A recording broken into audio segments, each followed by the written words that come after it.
dengan kenikmatan. Kemudian salawat serta salam mari senantiasa kita sanjungkan ke haribaan junjungan kita Nabi besar Muhammad sallallahu alaihi wasallam beserta keluarga, sahabat dan pengikut beliau sampai akhir zaman.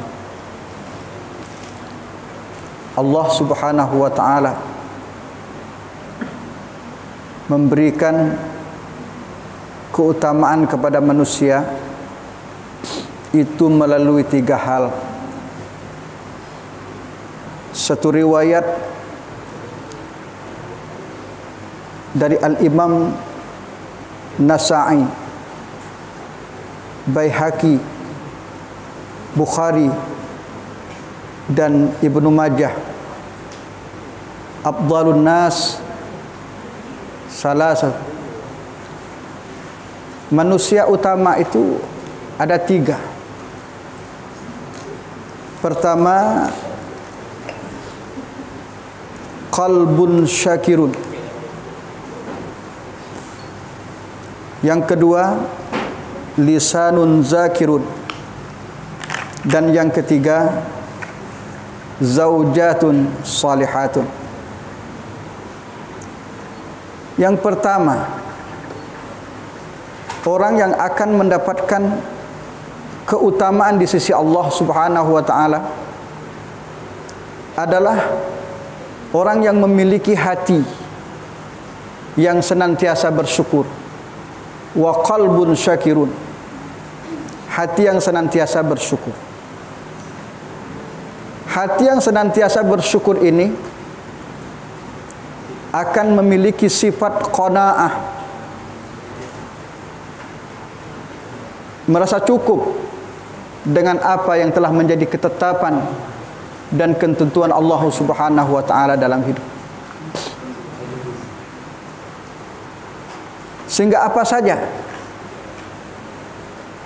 yang Allah Subhanahu wa taala berikan, Allah Subhanahu wa taala anugerahkan kepadanya, baik hal yang menyenangkan maupun yang tidak menyenangkan. Di saat hal yang menyenangkan, maka dia akan bersyukur kepada Allah Subhanahu wa taala. Tetapi tatkala dia diberikan hal yang kurang menyenangkan atau yang tidak menyenangkan, dia bersabar. Karena syukur dan sabar itu adalah satu hal yang teramat sangat menjadi perhatian Allah Subhanahu wa taala.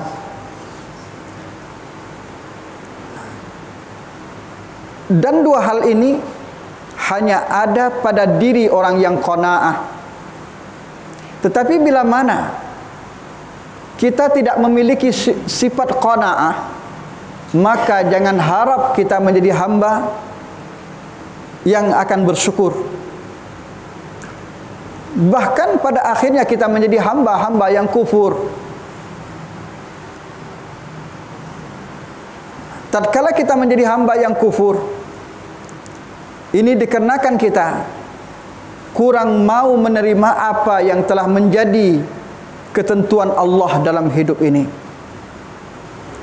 Padahal semua kita sadar, wallahu khalaqakum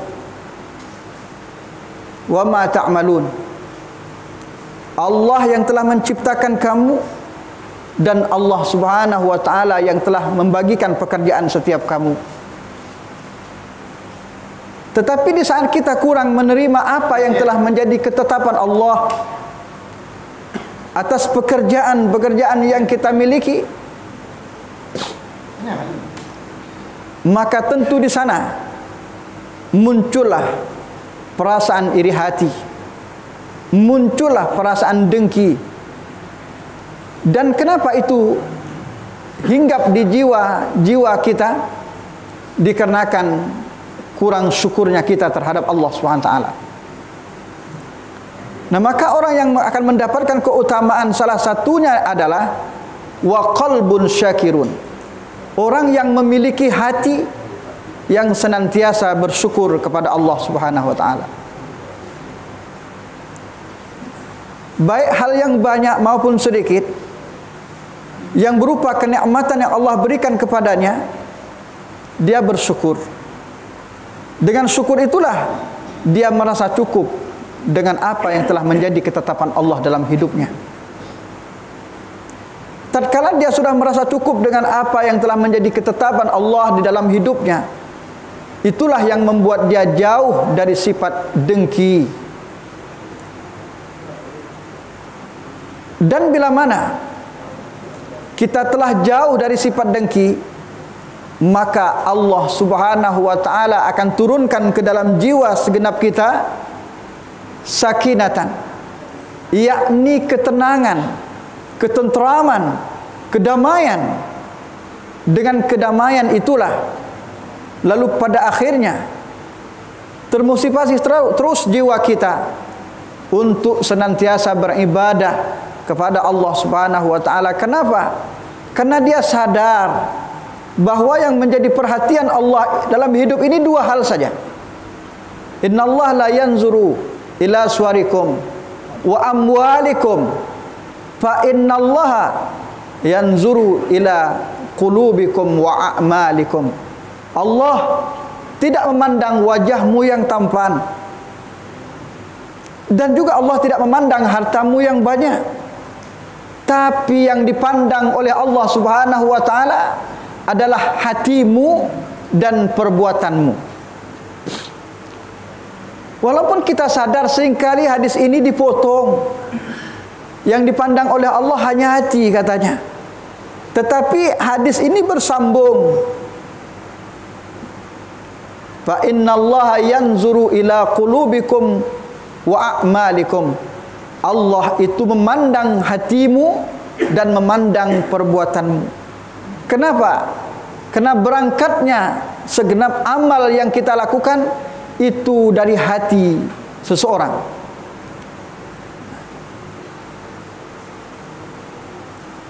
Bila mana hati sudah mendorong kita untuk melakukan hal-hal kebaikan, kebajikan, maka akan lahirlah amal kebajikan dan kebaikan. Tetapi di saat hati kita merontak, menolak, tidak ingin melakukan hal yang baik, maka kita akan menjadi berat untuk melaksanakannya. Nah, oleh karena itulah jiwa yang senantiasa bersyukur akan menjadi manusia yang utama di sisi Allah Subhanahu wa ta'ala. Nah, oleh karena itu, untuk menjadikan hati ini senantiasa pandai bersyukur atas nikmat Allah Subhanahu wa ta'ala, itu tentu kita tidak punya kemampuan di sana, kecuali hanya mohon pertolongan dari Allah Subhanahu wa ta'ala, yakni dengan memperbanyak doa, dengan memperbanyak doa kepada Allah, sebagaimana Nabi SAW memberikan ketauladanan kepada segenap kita. Dia panggil zat yang membolak-balik hati, ya muqallibal qulub, tsabbit qalbi ala dinik wa ala ta'atik. Ya Rabb, zat yang membolak-balik jiwa, yang membolak-balik hati. Di sini muncul permohonan, tsabbit qalbi ala dinik. Tetapkan jiwa kami, hati kami terpaut cinta terhadap agama,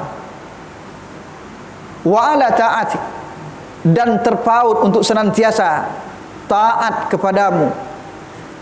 Kenapa beliau SAW sampai di setiap salatnya bukan hanya sekedar salat 5 waktu, tetapi di celah-celah salat sunnahnya pun beliau membaca kalimat ini, mengucapkan kalimat ini, karena beliau sadar bahwa dirinya tidak punya kemampuan untuk melakukan ketaatan, untuk menolak kemaksiatan, illa billah, kecuali dengan pertolongan Allah Subhanahu wa ta'ala. Nah, tatkala kita telah menyadari akan hal ini, maka di saat kita melihat orang melakukan satu kejahatan, tentu dia tidak akan mencemooh orang itu, tetapi dia akan merangkul, mendekati orang yang melakukan kemaksiatan itu. Sebagaimana beliau sallallahu alaihi wasallam utarakan, syafaati lil khata'. Syafaatku itu dihususkan untuk orang-orang yang melakukan al-khata', kesalahan-kesalahan. Kenapa harus demikian? Karena beliau sallallahu alaihi wasallam adalah salah satu sosok yang tidak senang kepada mencaci, maki, mencela, tetapi beliau merangkul, tidak mengucilkan. Itulah ketauladanan yang beliau ajarkan kepada kita umat ini.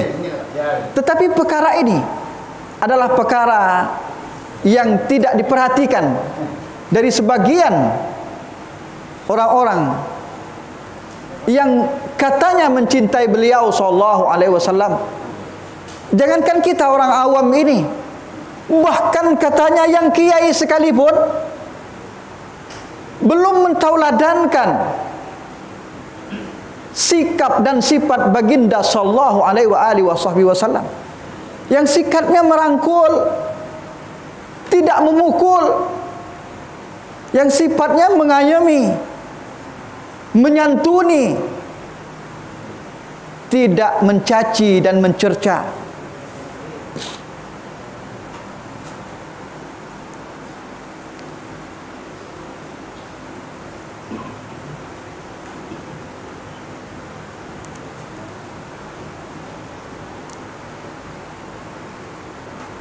Nabi Musa alaihissalam, salah satu di antara para nabi yang memiliki jiwa yang pandai bersyukur. Tatkala dia dilecehkan, dicaci, dimaki, bahkan akan dibunuh oleh Fir'aun, sampai para pengikutnya, ya Rasulullah Musa alaihissalam, kenapa kita harus datang kepada Fir'aun? Dan kenapa kamu memberikan penghormatan kepada Fir'aun? Tapi apa kata Nabi Musa alaihissalam? Dia, di balik kejahatan yang kau lihat, tetapi ada kebaikan yang aku rasakan di balik kejahatannya. Ada kebaikan yang telah aku rasakan. Ada kasih sayang yang telah ditumpahkannya kepada aku.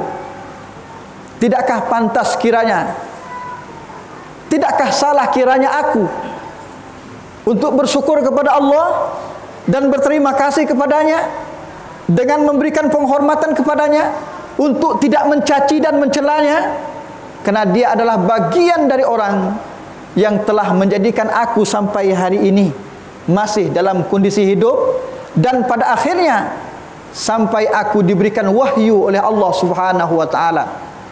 Sekiranya pada saat aku dihanyutkan di dalam sungai oleh ibuku, kemudian ditemukan oleh istrinya dan aku dibunuh, kiranya apakah aku menjadi rasul hari ini? Tentu tidak. Nah, oleh karena itu, wahai pengikutku, seburuk apapun itu Fir'aun, tidak layak untuk kau maki, tidak layak untuk kau umpat, tidak layak untuk kau cela. Tetapi jadikanlah ia sebagai pembelajaran. Dengan kau jadikan ia sebagai pembelajaran, maka di sanalah jiwamu akan menjadi orang yang qanaah. Tatkala jiwamu telah menjadi orang yang qanaah, maka akan muncul kesabaran. Dan orang yang sabar itu Allah senantiasa menyertainya. Innallaha ma'as sabirin. Allah beserta orang-orang yang sabar.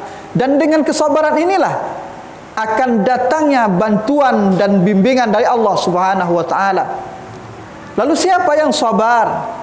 Orang yang sabar itu adalah orang yang senantiasa berikhtiar dengan senantiasa. Al-ikhtiyar bid-dawam.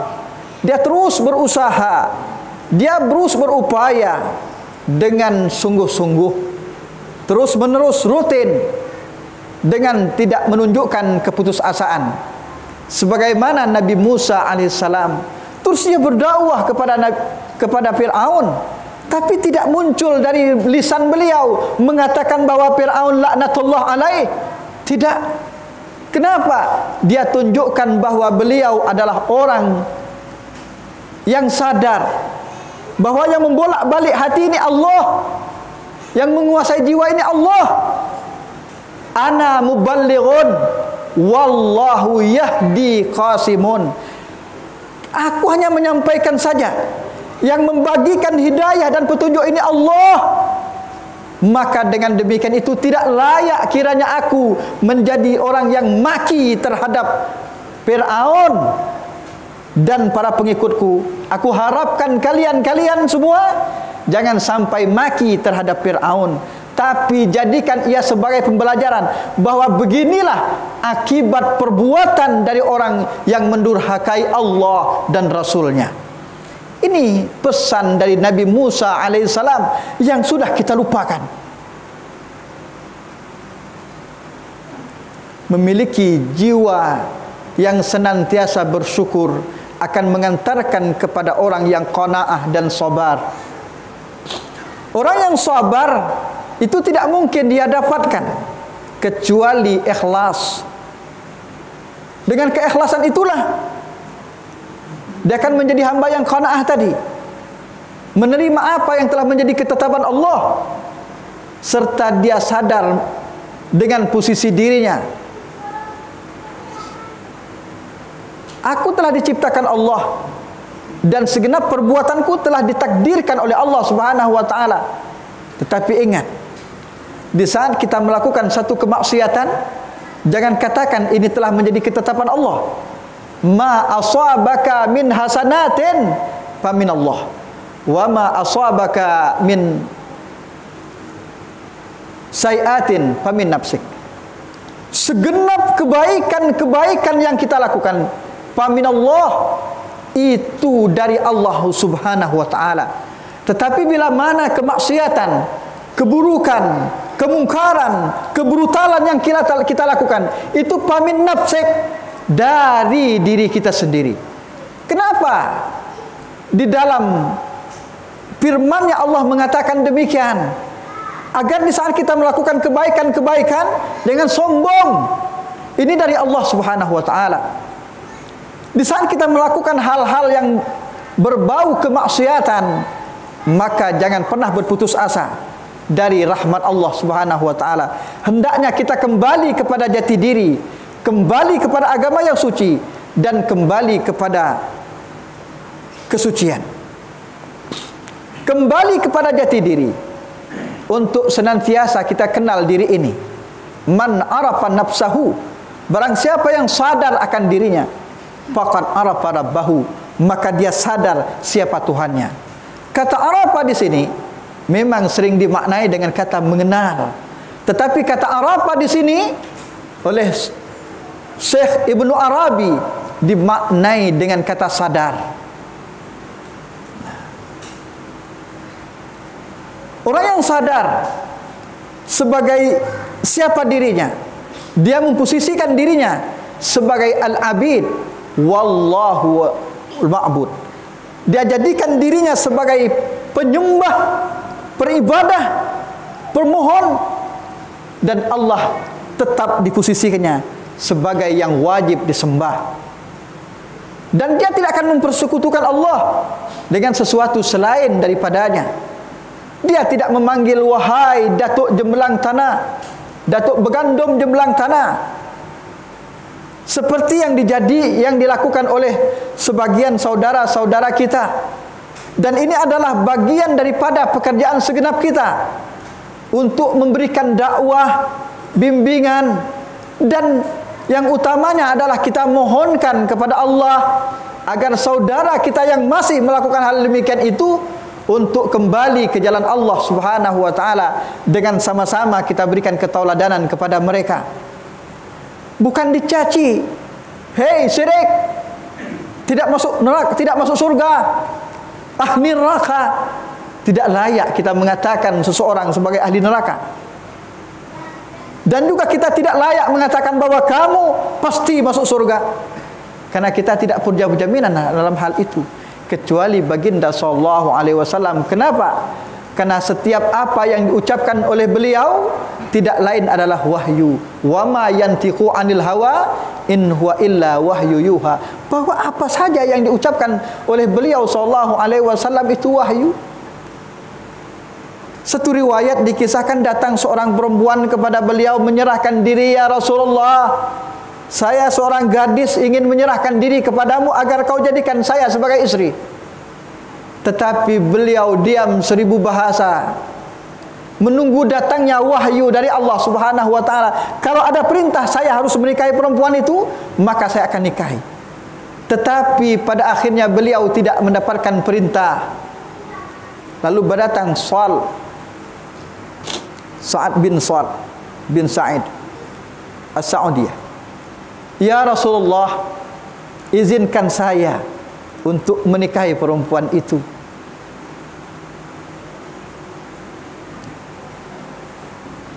Lalu beliau sallallahu alaihi wasallam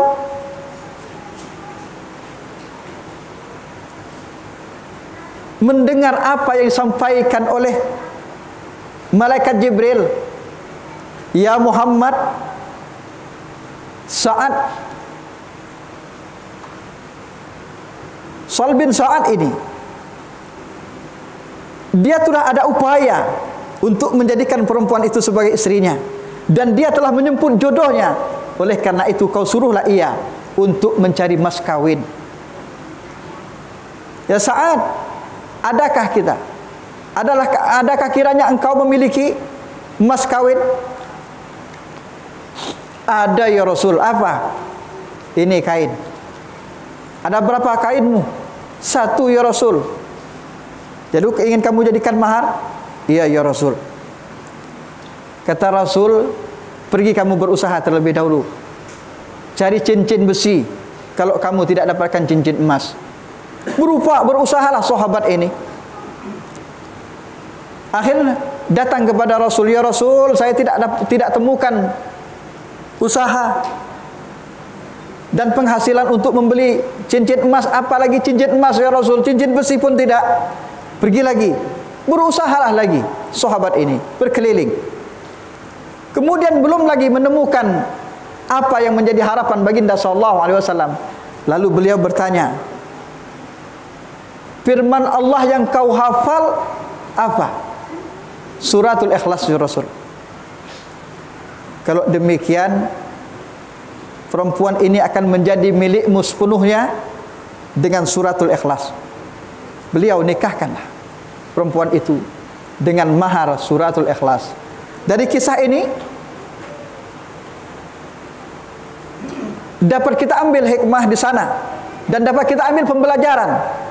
Berarti tidak sunnah bermaharkan mukena, bermaharkan kitab suci, kecuali dalam kondisi terjepit dan sesak, tidak mampu mencari cincin besi sekalipun, baru kita menjadi pilihan akhir, yakni salah satu surah dari Al-Quran, bukan mukena. Tapi bolehkah kiranya orang memaharkan mukena? Silakan. Dan kita tidak boleh mencemooh orang yang melakukan hal demikian, karena itu satu kebaikan. Dan kebaikan itu pun adalah dari Allah Subhanahu wa taala. Kalau dia memaharkan kartu gaplek, itu baru dicemooh. Itu pamin nafsik. Dari dirinya kita berikan nasihat dia. Wahai saudaraku, janganlah itu. Tidak layak, tidak pantas. Kalau dia tanya bolehkah? Tidak ada dalil yang tidak membolehkannya, dan juga tidak ada dalil yang membolehkannya. Berarti hal ini mubah. Kalau tidak ada dalil yang membenarkan, tidak ada dalil yang menyalahkan, artinya hal mubah. Artinya boleh-boleh saja. Nah, setiap hal yang tidak ada dalil kita lakukan dan tidak ada dalil yang melarangnya, jangan dicemooh. Ini orang yang qanaah. Dia menerima apa yang telah menjadi ketetapan Allah Subhanahu wa taala. Mubah adalah bagian dari sesuatu yang telah menjadi ketentuan Allah dan Rasulnya. Maka orang yang memiliki jiwa yang senantiasa bersyukur, itu akan menjadi hamba yang utama di sisi Allah SWT.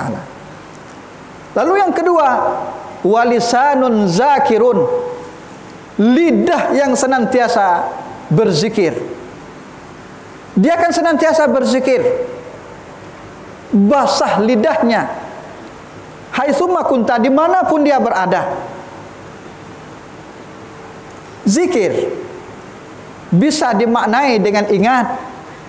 Zikir bisa dimaknai dengan menyebutkan.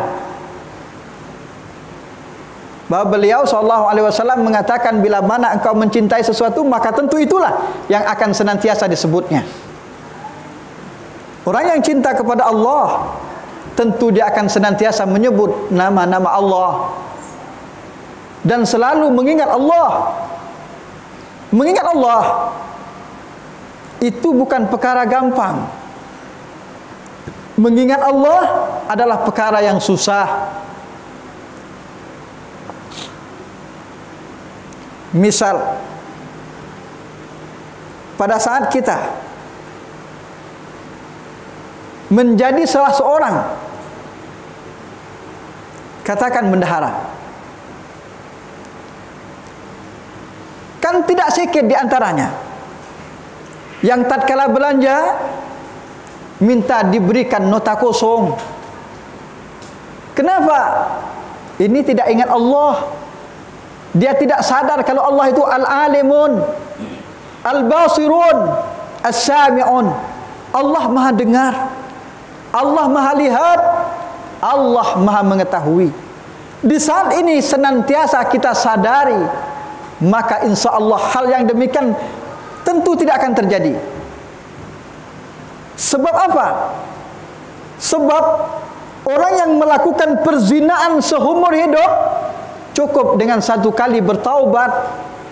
Tapi orang yang bertaubat seumur hidup tidak akan mampu menghapus dosa korupsi satu suap nasi, kecuali dia telah mengembalikan apa yang dia korupsi itu. Satu riwayat di zaman Nabi Musa alaihissalam, seorang gadis dari usia 11 tahun sampai berusia 55 tahun melacur. Kemudian ketulusan jiwanya melihat anjing sedang kehausan, dia ambil sepatunya, dia ambilkan air dan kemudian dia beri minum kepada anjing yang sedang kehaus. Seraya bertaubat, ya Rabb, jadikan kebaikanku terhadap anjing yang sedang kehausan ini wasilah agar taubatku engkau terima, ya Rabb.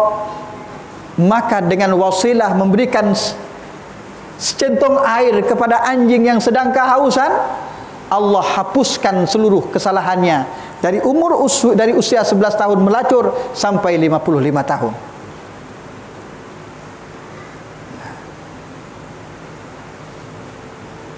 Tetapi kata Gus Romli, hadis ini disampaikan, riwayat ini disampaikan bukan untuk mengajak semua kita harus melacur. Tidak, ini sebagai pembelajaran.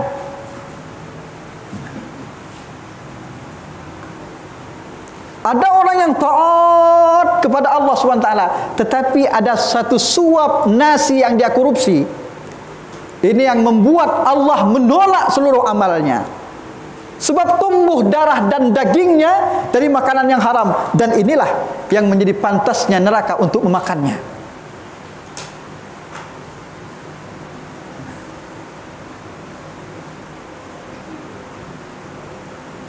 Kalau ketemu dua orang ini, yang korupsi dengan yang pelacur, yang korupsi risau. Risau ya. Ini pelacur, buang, bakar rumahnya. Risau dia. Merusak masyarakat, merusak lingkungan. Tapi dia sendiri yang korupsi merusak rakyat. Dia tidak sadar.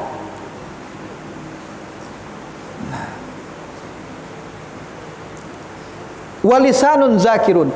Kalau lidahnya sudah senantiasa berzikir kepada Allah Subhanahu wa taala, didorong oleh jiwanya yang senantiasa ingat kepada Allah, haitsuma kunta, dimanapun dia berada, insya Allah hal yang demikian tentu tidak akan terjadi. Tetapi mesti kita sadari, setiap kita Bani Adam, anak manusia ini tidak terlepas dari salah dan dosa. Sebagaimana beliau sallallahu alaihi wasallam menyatakan, kullu bani Adam khata wa khairul khata'ina tawabun. Semua anak Adam punya salah, dan sebaik-baik orang yang punya salah adalah orang yang mengakui kesalahannya. Nabi Yunus alaihissalam, dia melakukan satu kesalahan, dia berputus asa pada saat dia diberikan kepercayaan oleh Allah Subhanahu wa taala untuk memimpin dan membina satu kaum, dan kaumnya diajak untuk beriman kepada Allah, tidak mau. Maka akhirnya beliau lari dari kaumnya karena berputus asa.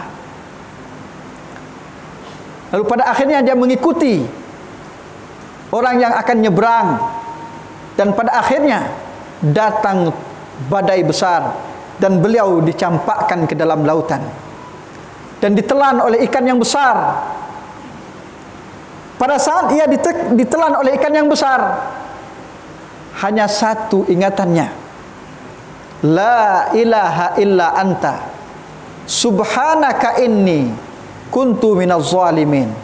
Dengan pasrah dan tahu dan sadar diri, dia telah melakukan satu kezaliman, maka pada akhirnya Allah memberikan keampunan kepadanya, dan menjadi sebuah pembelajaran kepada segenap kita bahwa hendaknya setiap kita harus mencontoh dan mentauladan Nabi Yunus alaihissalam dengan memperbanyak mengucapkan kalimat la ilaha illa anta subhanaka inni kuntu minaz zalimin. Sebagaimana para fuqaha telah memuat kalimat ini di dalam akhir tasyahud. Pada saat tasyahud akhir dimuat oleh para fuqaha kalimat ini. Agar apa? Agar setiap kita ada 5 kali dalam sehari semalamnya mengucapkan kalimah la ilaha illa anta subhanaka inni kuntu minaz zalimin. Inilah sifat papanahnya para ulama yang mesti kita berterima kasih kepada salafus saleh dengan memperbanyak mengirim Fatihah kepada mereka. Walaupun itu tidak pernah dicontohkan oleh beliau sallallahu alaihi wasallam, tapi tidak ada salahnya kita membuat hal yang demikian. Karena beliau sallallahu alaihi wasallam menyampaikan dalam satu hadis yang diriwayatkan oleh Al-Imam Bukhari, man sana fil islami sunatan hasanatan falahu ajruha. Barang siapa yang membuat satu tradisi yang baik dalam Islam, maka dia akan mendapatkan pahala dan juga pahala dari orang-orang yang menyertainya besok di kemudian hari. Nah, oleh karena itu hendaknya setiap kita harus memiliki gagasan-gagasan yang baik. Dengan memiliki gagasan yang baik dan kemudian kita wujudkan, kita buat, dan kemudian disertai oleh yang lainnya, dicontoh dan ditoladan oleh yang lainnya, maka kita akan mendapatkan pahala dari apa yang telah kita buat dan juga mendapatkan pahala dari orang yang menyertai kita.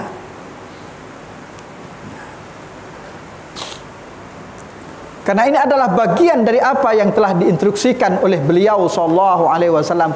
Tetapi hadis ini sering kita lupakan. Nah, kenapa sering dilupakan? Karena kita sudah jauh dari apa yang ditauladankan oleh beliau sallallahu alaihi wasallam, diajarkan oleh beliau sallallahu alaihi wasallam. Padahal beliau sallallahu alaihi wasallam perintahkan kepada kita untuk utlubul ilma minal mahdi ilal lahdi. Tuntut ilmu dari sejak ayunan ibu sampai liang kubur. Kenapa beliau sampai merintahkan hal demikian ini? Sebab masih banyak hal yang kita tidak tahu dari hal yang sudah kita tahu. Imam Syafi'i katakan, kalau hari ini saya tahu satu masalah, masih ada 1000 masalah yang aku belum tahu. Sehingga pada akhirnya jiwa beliau terus termotivasi untuk belajar dan belajar demi untuk menggapai redha dan cinta Allah Subhanahu wa taala. Inilah yang ditauladankan oleh Imam Syafi'i. Katanya kita adalah bagian dari orang yang telah menjadikan Imam Syafi'i sebagai mujtahid, sebagai ikutan, tetapi kita enggan untuk mengikuti apa yang ditauladankan oleh beliau dan apa yang telah diperintahkan oleh sallallahu alaihi wasallam. Kemudian daripada itu, yang ketiga, zaujatun salihatun. Orang yang memiliki istri yang saleh, yang salehah. Siapa dia? Istri yang salehah. Istri yang salehah itu adalah yang senantiasa menjadi pemotivasi bagi suaminya untuk menjalankan nilai-nilai keimanannya. Tatkala suaminya masih belum lagi akan pergi ke mushola, dia akan berkata, "Bang, si fulan tetangga kita sudah ke mushola, apa kita tidak malu untuk ke mushola?" Riya. Dia akan mengatakan kepada suaminya, "Bang, kamu paham apa itu riya? Kan riya itu berawal dari kata ra'a yaru'u riyaun, yang artinya memperlihatkan. Riya ini ada dua, Bang. Apa, Dek? Riya itu ada riyaul mahmudah, ada riyaul mazmumah. Riya yang mahmudah ada. Seperti apa? Orang yang menunaikan ibadah haji itu sekampung lihat. Mahmudah. Bahkan orang yang bayar zakat dalam Al-Quran diperintah untuk diperhatikan, untuk diperlihatkan bayar zakat itu. Agar apa? Agar para al-ghaniyah, orang-orang kaya itu termotivasi jiwanya, terketuk hatinya untuk bayar zakat. Masa si fulan yang baru golongan 2 sudah bayar zakat? Saya ini para dinas, masa belum bayar zakat? Nah, termotivasi dia dengan karena kita mencontohkan almarhum al-maghfurullah guru sekumpul Abah Hijai. Kalau dia pergi ke masjid, dia keluarkan duitnya. Mana kotak amal? Cahikam, mana amlah kotak amal? Sini, hulun hendak nyumbang ke masjid. Nah, itu beliau guru sekumpul. Beliau guru sekumpul seperti itu. Orang katakan riya, kemudian dia panggil orang yang mengatakan riya itu. Cahikam, lihat amlah, abah guru sekumpul riya. Katanya orang ulama, orang alim, katanya wali, tapi riya. Selesai beliau khutbah jadi imam. Kemudian daripada itu dikumpulkannya orang kepada para jamaah Jumat. Saya harap untuk bertahan sekitar 15 menit. Saya akan bercerita tentang riya. Maka beliau membahas riya itu ada 2. Riyaul mahmudah wa riyaul mazmumah. Ada riya yang mazmumah, riya yang tercela. Ini syirik hafi. Yang ini yang ditakarkan oleh baginda sallallahu alaihi wasallam seperti apa? Orang yang buka lafak, dia pamerkan di tengah khalayak, dia buka lafak, ayo pasang. Kemudian dia bawa botol arak, dia minum bersama-sama di tengah khalayak. Ini orang yang menganggap bahwa Allah tidak lihat.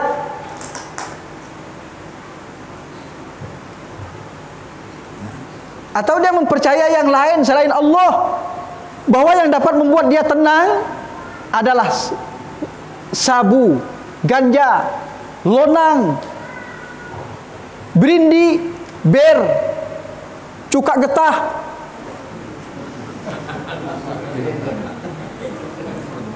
Cuka getah. Ini yang membuat tenang jiwa. Kalau sudah minum, tenang, tidak mikirlah apa-apa lagi.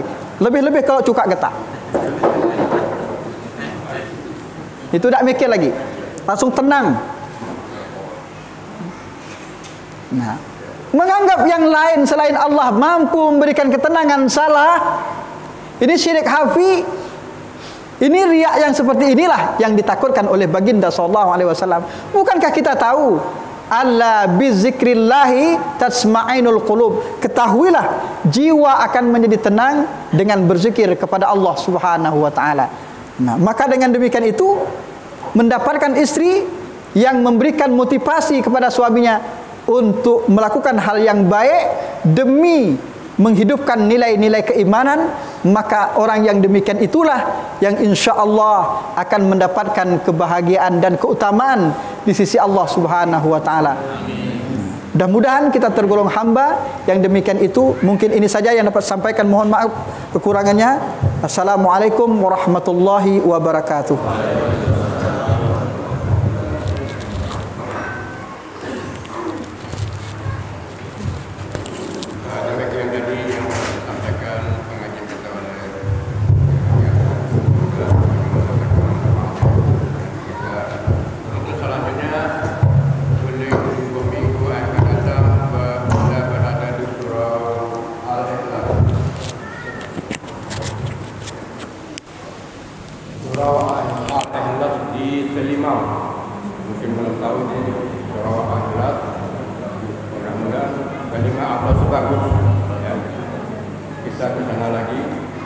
Sebelumnya kita tutup, marilah kata tuan rumah minta tunggu ada nanti makanan ringan lagi. Jadi tidak ada makanan ringan lagi, yang ada ringan lagi mungkin mudah-mudahan dapat menikmatinya pada buku ini. Dan sebelumnya kami minta kepada imam, salah satu imam dapat menutup dengan doa kepada Pak Imam. Ya, kami silakan.